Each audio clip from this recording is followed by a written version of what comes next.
Conti, bella palla per Rebic, Ibra, Rebic, il tiro, goal!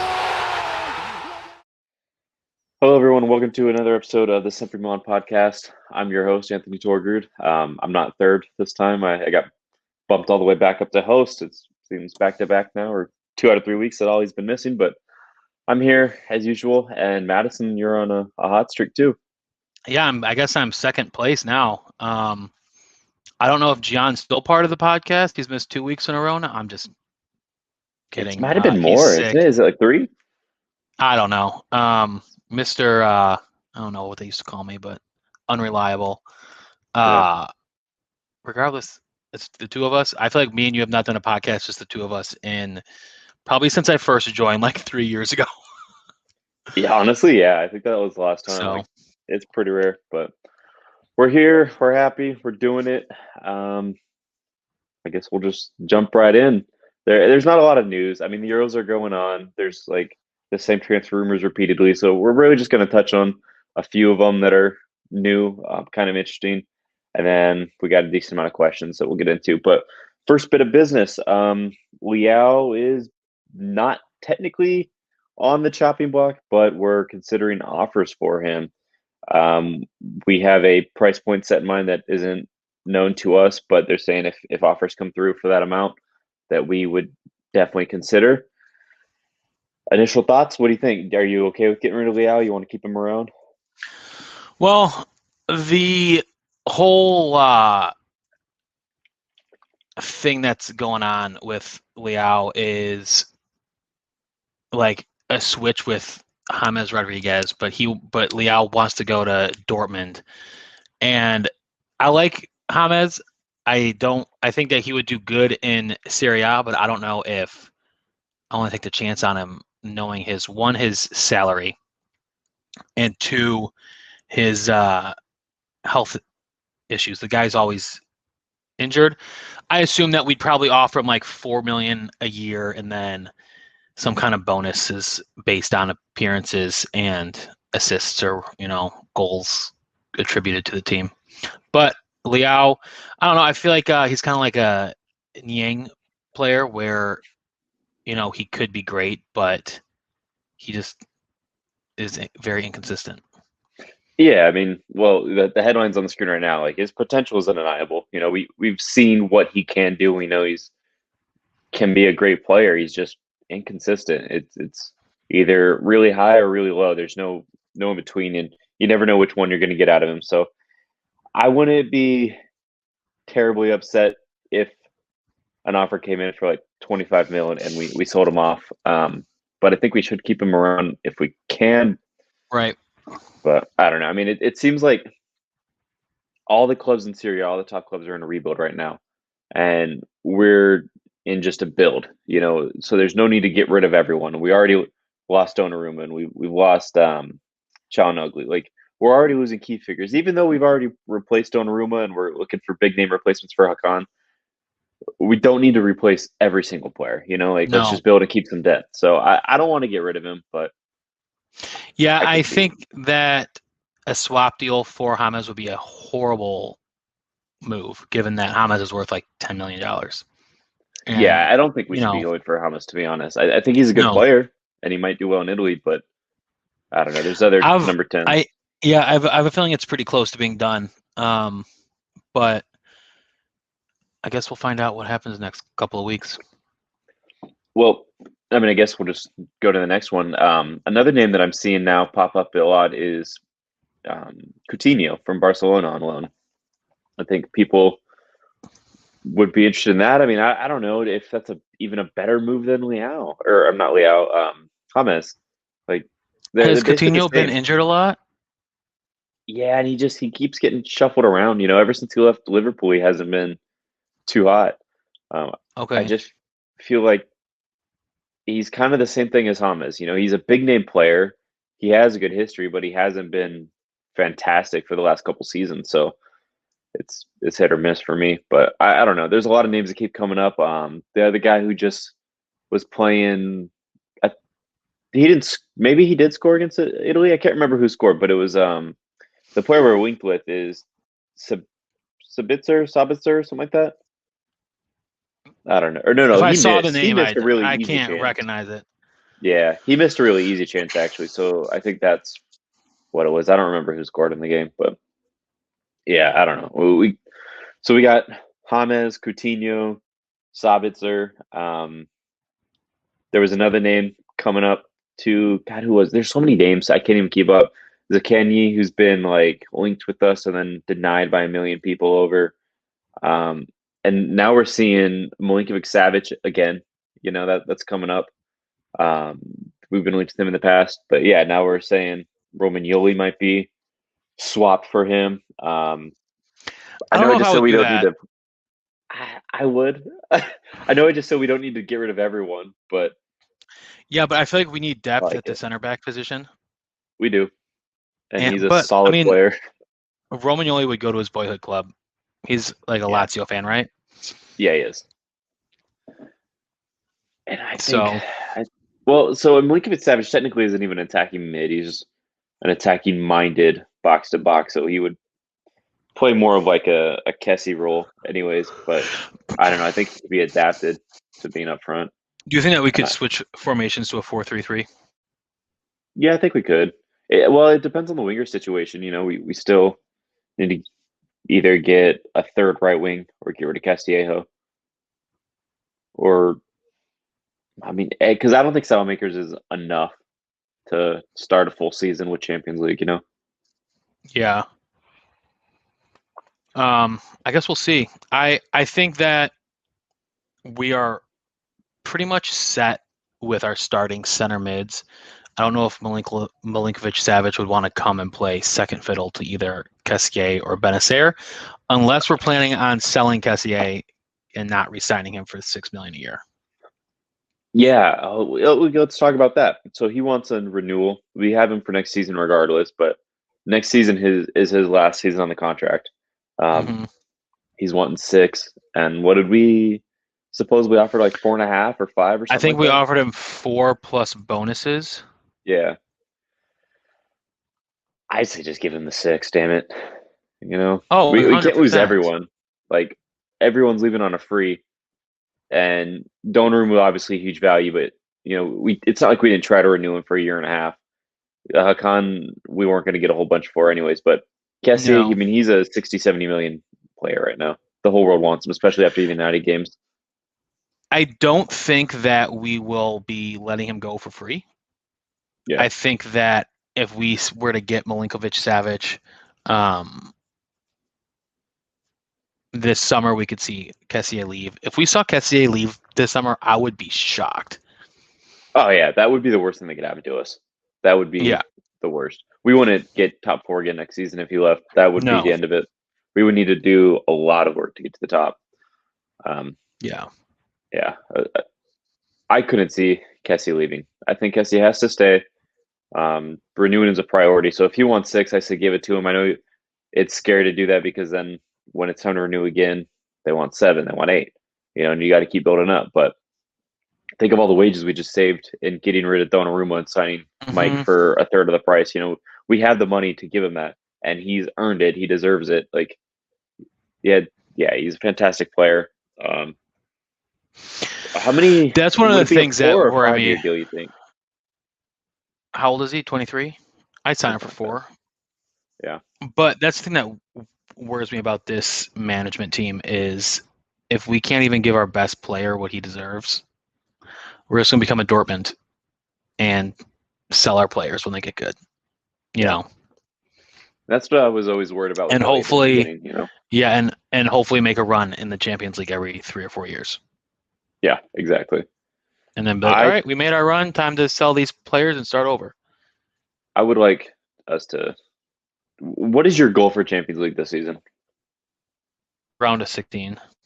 Yeah, that's kind of what I'm hoping for. Round too. of 16, or at least be competitive in each game. Like if we lose each game by like a goal, you know, then like to me that's being competitive.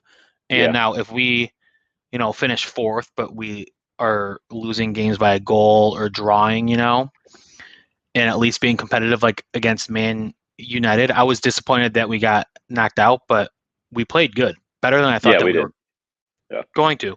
So I wasn't disappointed, but if we just get absolutely slaughtered, it will be disappointing, obviously.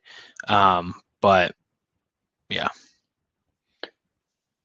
I would rather us, like, if we're not going to get round of 16, I'd rather us finish fourth and just get eliminated than go back to Europa League.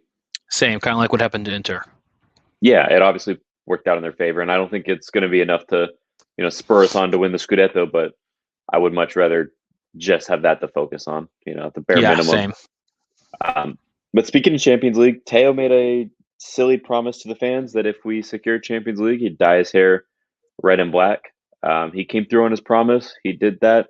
He posted a picture the other day. I don't think it looks that bad. I think it's red hair is always silly. Like, there's no way around that. The fake hair looks kind of strange. But I'm seeing if I can pull it up. I don't see it on the website. Yeah, it should be on the website. Like 3 articles prior to Romagnoli deal. Let's see. I think he looks like a freaking goofball, but yeah, but we've also seen like the bleach blonde, the platinum, the gray, the silver, all kinds of weird stuff. So yeah, for sure. Yeah, I'm not gonna spend too much time looking for it. Okay. Well, here we are. This is a great podcast.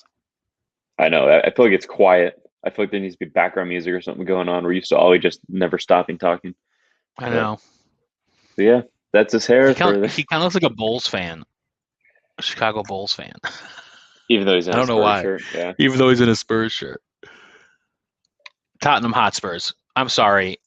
San Antonio Spurs, for those who are listening and not watching. Yeah. Sorry. Yeah. We're on fire. I think. Oh, sorry. Go ahead. No, you go. I was just going to say. I think we have that we do audio. A lot of listener questions to go over as well. Yeah, we could get into. There's not much news. Like we've covered it. I know it's only been 10 minutes, but that was it. The only other thing is Dallo deal might be close to permanent. And honest to God, this was what Sky Sports said today. They said the deal is almost done. There just needs effort from all parties involved. So that means there's no deal. That means we just say that again. They said the deal's almost done. There just needs to be more effort from all parties involved. So that means United need to find a price. We need to agree to pay the price. And Dallo needs to find it at personal terms. Like, there's no deal at all, but they're saying it's close to done. So, that's how dry we are in news right now, that we're just saying there's potential deal. We just need everyone to do a deal. It's like, okay, cool. So, yeah, I'm waiting for some big name to drop in the next hopefully 2 weeks. I saw something today, and it wasn't linked to us at all. It was more just something I thought. I saw Barca's going to loan out Griezmann because they signed Depay and Aguero. And it actually makes sense. They have Depay, Aguero, Braithwaite, Griezmann, Messi, all they could play. Would you take forward. I don't know. That sounds I would take as long as it's a loan with option to buy. I would even just take a dry loan because I don't think we could afford that doesn't salary. Help us in the future. I don't think we could afford the salary, and I think the most important thing is just getting Champions League again next season. Having that double back-to-back would be helpful, but I would take him. I think he could do numbers in Serie A, and if Zlatan's going to be hurt as much as he is, plus if we're keeping, Leao, and our third's going to be Giroud, why not get that big-name guy? I don't know how old Griezmann is. He's like 28, 29, maybe 30. He might be 30 by now. I don't really know. But he's on the tail end of his prime, but still in his prime. So I think that would be a great move for us. It would be sweet. I think it would just be a tease for a year. We'd kind of like pull an Inter where we dominate and then be like, all right, see ya. Yeah, but that's okay. I'll take one of those. I would do it. All right. Well, let's get the questions up. We have a lot of questions, but as you'll see, the majority are from one account. So appreciate you for basically running the show today, giving us all the content. Start with the top. I Love Kyrie asked, keep up the great work. Like I said, a month, Tomori is the best young defender in the Serie A. De Ligt is out of the conversation. Also, would you take Simi from Crotone as a cheap striker option? He scored 20 goals on a bad Crotone side. Thank you for praising our work. Appreciate that. I agree. Tomori is better than De Ligt. Probably not. I wouldn't take Simi though. 20 goals on bad Crotone is definitely impressive. Absolutely, it's better than like what Lapadula did in Serie B. I don't think that is as impressive as the 20 that Simi got, but I don't know. I don't think it's what we need. I don't think he's the right profile. He's not similar enough to Zlatan. So I think what we have now, we got to build off that. Definitely agree. I think Tomori can be better. I don't know. I think De Ligt has a higher ceiling. Whether or not he reaches that ceiling has yet to be seen. Fair enough. Easy enough. All right. Christian Espinosa at Purple Buckets. Why are players from the Premier League so overpriced? Is it UEFA's fault for allowing them to spend so much money all the time as Serie A clubs, or is it Serie A clubs for being run so poorly? I think it's money in the Premier League. Yeah, it's because they make the money. With UEFA, if you make it, you can spend it. So when they have NBC Sports and Sky Sports going in, and I don't know how much they make each year, but it's a shit ton of money. Yeah, the TV rights that they get, insane amounts of money. The overpriced players in the Premier League, if you watch, it's transfers like Ben White going to Arsenal from Brighton. That's a decent center back, I guess. I'd never really heard of him, but he went for like 50 or 60 million pounds. It's insane money. But there's two things there. It's the same league, so they know both teams have the dumbs amount of money, so everything's got to be inflated to match that. And the other thing is it's English born. So in England, you need to have a certain percentage of your team homegrown talent. So they're doing that. And you look at the players that are bought from the Premier League outside, they don't go for these crazy numbers unless they're like a world-class superstar. But like Tomori, fantastic player. Everyone acknowledges that. We got him 25 million euros, I believe. If he goes back to the Premier League, and I do think that'll happen one day, he's going to go for 60 or 70 because he's English, because he's homegrown, and those clubs have the money. But they know clubs outside of the league don't have the money, so they're going to sell for a lot less because that's their only option. So it's just when it's shuffling around inside the league, it happens. But that's just the way it goes. Chris Waugh, and I'm not going to read off the numbers. There's a lot of numbers in the username. Which players would you guys be willing to sell from the squad in order to finance the purchase of more developed / experienced players? Do you want to go first or me? Yeah, I'd sell Samu, Leao. I honestly think those would be the only two. Everyone else, I think, has a spot to play and a role to play. But like, imagine selling those two and being able to use those wages to help finance Antonio Griezmann on a loan with option to buy. Wait, did I say his name wrong? Griezmann? You said Antonio. What's his first name? I don't know. Antoine. He's French. Antoine. Oh, yeah.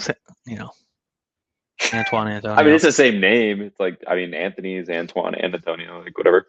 But yeah, Samu's the number one guy that everyone wants out anyways. Like, sell him no matter what. Everyone wants him out except for other clubs because no one is selling him. Yeah, exactly. No one actually wants him. I'd be willing to let Romagnoli go for the right price.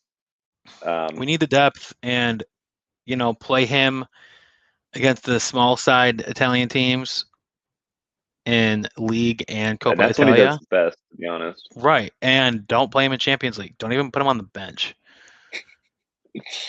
Who else would I be willing to sell? All youth players are up for grabs to me. So like Colombo, Osler, all those people, they could leave. I don't really care. You don't like youth academy players though. Yeah. I have no interest in it. It doesn't do it for me. They could come back later. Like Pacina's going off in the Euros. He comes back. That's a new player to me. I don't care about it or past. I would sell Rebic too. I think he's a 6-month wonder. He vanishes after 6 months, or he'll shows up after 6 months. You never know which half of the season you're going to get him, but you're only getting him for half. That's really it. I don't think there's anyone else I would sell, to be honest. Like you said, everyone's got their role in the squad, and they're all necessary. So those are the three for me. Oh, and Leao on the right price. You mentioned him as well. Mm-hmm. All right, so Andrew Bauer. We're just gonna go off here because you asked like the majority of the questions. So this is now the Andrew Bauer special. Will Rebic repeat the same thing by only performing his best in the second half of the season? What did I just say? Yes, he absolutely will. It's either the first half or the second half. He's never consistent. You're only getting a half season with him. Yeah, Agree? I also think that he's sellable, so Yeah, add him to my list. get him out. All right, Andrew's next question. Outside of Ibra, Milan was not clinical. Well, I kind of disagree with that. What do you think should happen for Milan to improve in that area? So let me pull up our goal scorers real quick because Zlatan was our top, obviously, with 15, but Kessie was right behind him, I believe. Of course, nothing's showing me where stats. There we go. Gotta find the goals. So Kessie was right behind him with 11. Granted, I'm sorry, he had 13. Granted, 11 were penalties, but Rebic had 11 goals. That's only 4 less. Teo had 7. Leao had 6. Brahim had 4. Çalhanoğlu had 4. And of all those players I just named, Çalhanoğlu had 1 penalty, and none of the rest had any. So, I mean, yes, we missed a lot of chances last season, but I do think we're a lot more clinical than we let up to be. You know, I think at least in the first half of the season, we were finding the net multiple times every game. How long was that streak? I don't remember the number, but there was like 16 or 17 games in a row where we scored 2 or more goals every single game. Oh, that was for 20 plus games. Was it that long? I thought that was just undefeated. Was that? Maybe it was. You're right, because undefeated we lost to Juve and Atalanta first half of the season, but then the goal scoring one. Yeah, that was like 23 games or something like that we had 2 plus. So I think we're clinical. I mean, sure, Zlatan's probably most of those goals, but I think we score enough. Yeah, I mean, Zlatan for the entire season. I think this is right. Yeah, I think you also just said this. Zlatan 17, Kessié 14, Rebic 11, Çalhanoğlu 9, Teo 8, Diaz 7. I don't know if this is right. No, that's all comps. You're right. I mean, what I said was Okay. just the league, but what you're saying is all comps. But So like, here's the thing: if for Rebic got in double digits this season, that's good for your left winger. You want, yeah, the majority of your goals to be coming from your striker. So if we can get our left winger and right winger to be scoring 10 plus goals a season, then have our striker scoring 20 plus, we got Champions League. easily. That's exactly how it is. I mean, if you look at like the league's top goal scorers, there's usually that one team that's got the guy that's got like a ridiculous amount of goals, but they don't finish that high because that's the only person putting in numbers for him. But when you look at the top 10 to 15 goal scorers in the league and you see the same team over and over and over again, that's the team that finishes top. That's the team that finishes second, third. That's what we need to do. And that's why Samu's our weakest link. He's the only guy that can't find the back of the net. And Salamakers is fantastic at creating, but he's not finding the back of the net either, So we need a new right wing. Good thing Gian's not on the pod.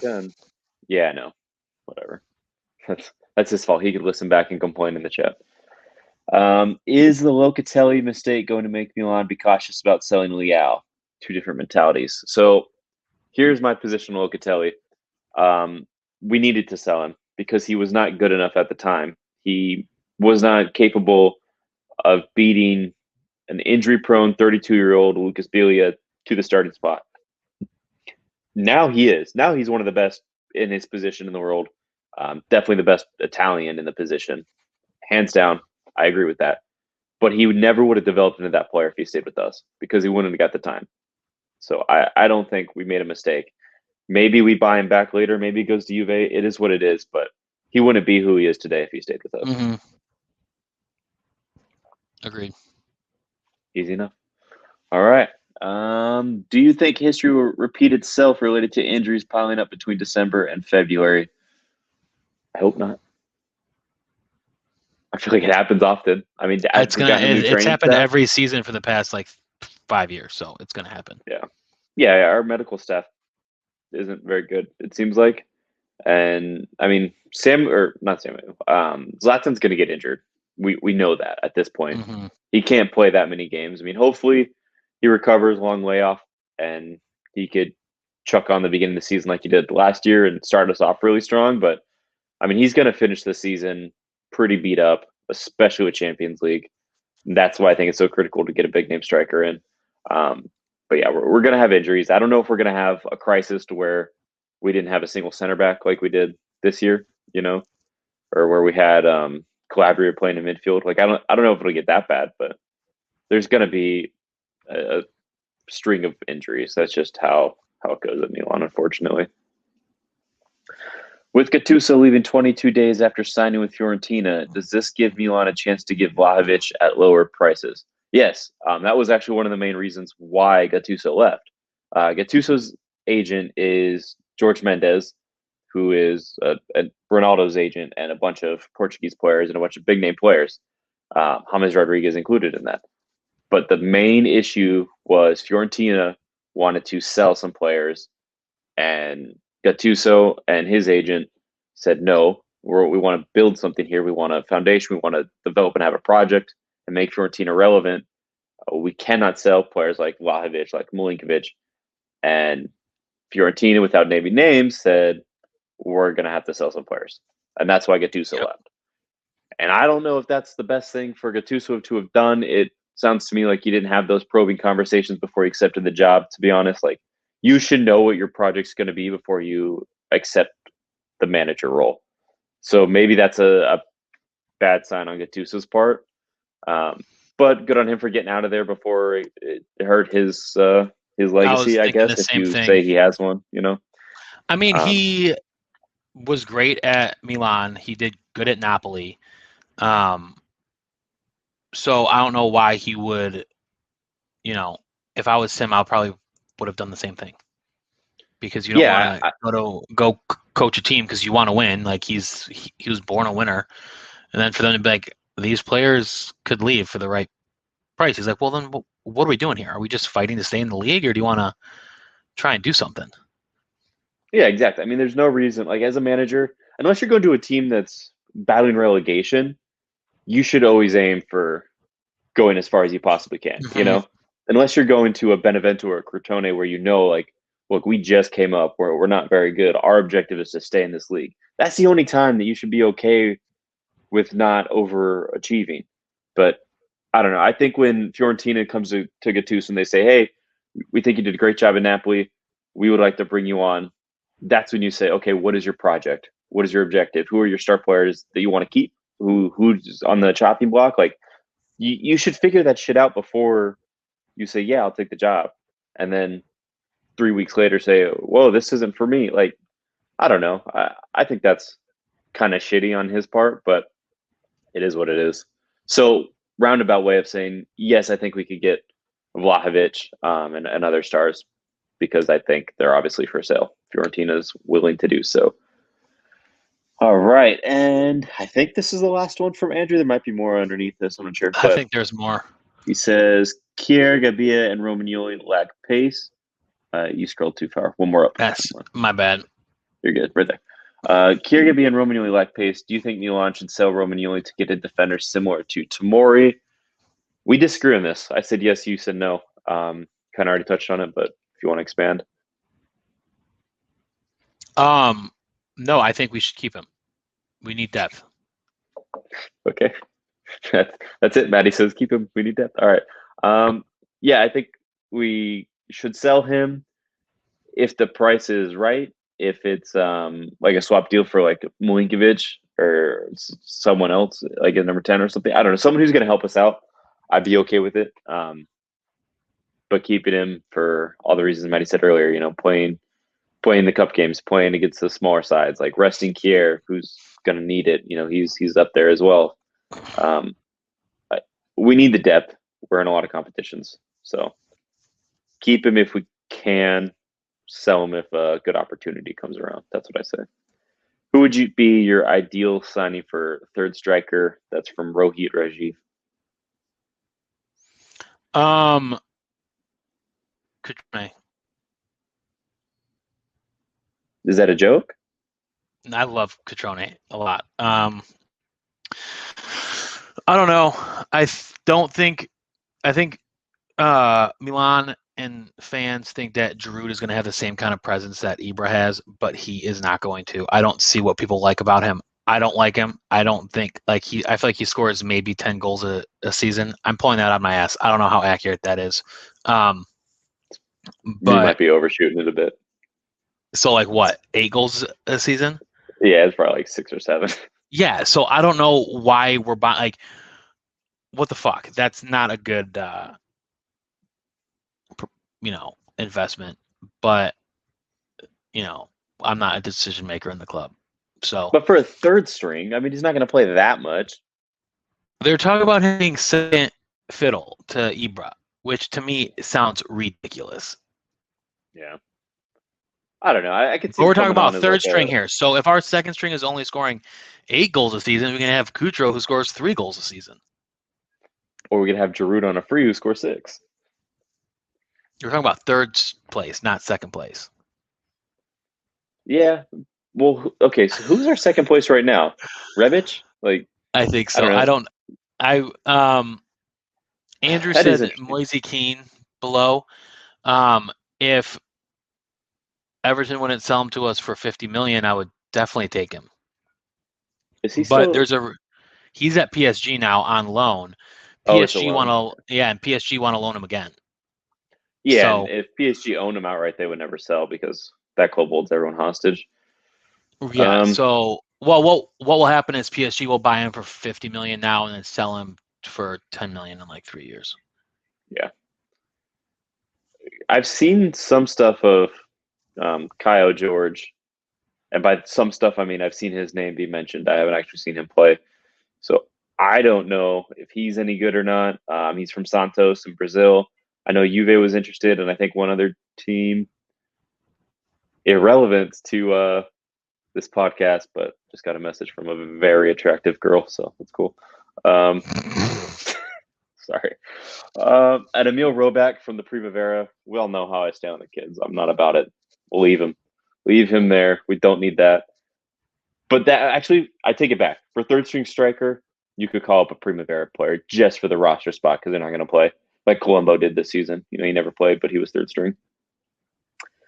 All right. Which player out there has a similar workhorse style of play to Kessie? And that's from Andrew Bauer. I can't think of a single one. Dude, yeah, I think Kessie's in a class of his own, to be honest with you. I mean, Conte, but we're not getting him. That's the only thing I think of. He's like, when I think of Kessie, I think of like a Gattuso. He just is a fucking tank, Yeah. And like players don't play like that anymore. So they don't. I mean, you could say Tonali is like a similar mold, but a third of the ability. Like I don't think there's anyone out there that's comparable to Kessie right now. No, so we better. I don't think he's the best in the world. I just think he's unique, and the way he plays is so perfect for a role. I mean, he really plays the Kessie position. There's nothing else to put it. So, Team Kessie. Maybe I'll get a Kessie shirt. I don't know. No, I'll get a Kier. I don't know. Do you think Milan and Pioli owe Hauga a chance when you have given more chances to players like Samuel Krunic? Yes, I do. 1,000%. I don't know why, unless he's just goofing around in training. Yeah, I mean, I think he's tired. He played the full Norwegian season, then came over and played our season. But we're talking about offloading him. Are we really though? I mean, I've seen like options like people want to loan him out, but we haven't been keen. Yeah. Moise Keane? No, I meant like we're not interested in doing it. But I don't know. Definitely better than Samu and Krunic, but obviously all three play a different position. So it's just interesting to see where they get him. I mean, if Rebic is going to be a striker next season, then Leao's a winger, which means Jens Petter's got to be the backup winger. Like I don't know. It's tough. It's tough because if they're all left wing, then he's third string. Yeah, I mean, he scored a goal every let's see, 100. He scored a lot. He scored He a bunch 5 in goals Europe. in 871 minutes. Yeah, I'm not going to pretend to know math, but like that sounds solid to me, right? Like, Yeah. how many Samu games scored is 3 and 2. That is That's like 9, 7 10 and a games half, about. 9, Yeah. something like that. Given that 90 minutes. I mean, he played in 24 games. He appeared in 24 games. Yeah, but he didn't get a So, full 90 in each. right. So, yeah, I mean, I think he's a lot more prolific than people realize. He needs to be playing more. And to be honest, we could maybe even try slotting him on the right. Like, I wouldn't be Yeah, against I would. having him as backup to Salamakers. If we're starting the season with Salamakers at right wing, it can't hurt to try Jens Petter Hauger as the backup, you know? I would do that. Yeah. Next one. Is Milos Kršek ready to back up Teo Hernandez? I don't know. I think being a backup is an interesting role because that means you're not good enough to be the starter. So what is good enough to be a backup? You know, like what? Yeah, he's also only 17. Yeah. Yeah, I'm not saying he's a bad player. You know, he might become the best in the world one day. We don't know. But at the moment, it's just like to say, is he a good backup? So I don't know. What are we saying with that? Like, what do we expect out of a backup? Especially like a backup striker is easy to define, a couple goals a season. But a backup Right. left back, it's like a couple games. Yeah, like I don't know what we want him to do. So that one's a really hard one. You know, to me, the ideal backup is someone who's fighting to start, someone who might become better than your current starter. That's my ideal backup. I don't think he's there, so I guess not. I agree. I mean, we've never seen him play. I don't watch the Primavera games, but apparently he took the Primavera by storm. I don't know what the rush is, but yeah, it definitely sounds like Andrew watches the Primavera because he's mentioned quite a few of the Primavera kids, which is cool. I never watch them, but scroll down. neither. That's the last one. That was it. Well, Andrew, thank you for keeping the show going this week, I guess. I'm sorry it's short. It's always short when it's without Ollie because Ollie will rant for days, and I just kind of say what needs to be said and then move on because I get shit to do with my day. And Yeah, Oliver doesn't have. Yeah, he doesn't have a social life at all. Except for today, he literally chose not to be on his podcast because he wanted to hang out with his girlfriend, which I get. But that was his excuse for the week. Yeah, exactly. We do have new merch. We mentioned it last week, but the link is in the description below. So check that out if you're interested. We got quite a few sales already. So thank you guys very much for the support. It means a lot to us. I think we have some guests lined up for the future that will be announced soon. Madison's got another video dropping on Friday with another Milan club. I don't know if you want to say who or if you want to leave it as a surprise. It's up to you. It's Dublin, Milan Club Dublin. Milan Club Dublin. So there you go. If you're in Dublin, definitely check it out. And Maddie's going to have all the details in that episode that drops this Friday. Of course, we have Stefano's next video coming out this week as well. And if you haven't seen this past Friday's drawn football sketch on the channel, check that out. Also does a great job.